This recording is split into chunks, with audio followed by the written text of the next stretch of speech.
এদের সম্রাটে দিতে হবে, আমাদের দিতেই হবে। না আমি না, আমি আপনাকে কিছুতেই যেতে দেবো না।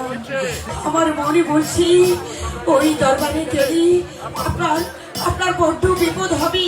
তাই তো আমি বলছি আপনি আমাকে ছেড়ে যাবেন না স্বামী। আমার কথা বলো না দয়া, আমার কথা বলো না। কেন বুঝতে পারছো না জানো? এদিন সম্রাটে কথা আমার দিতেই হবে। যাবে না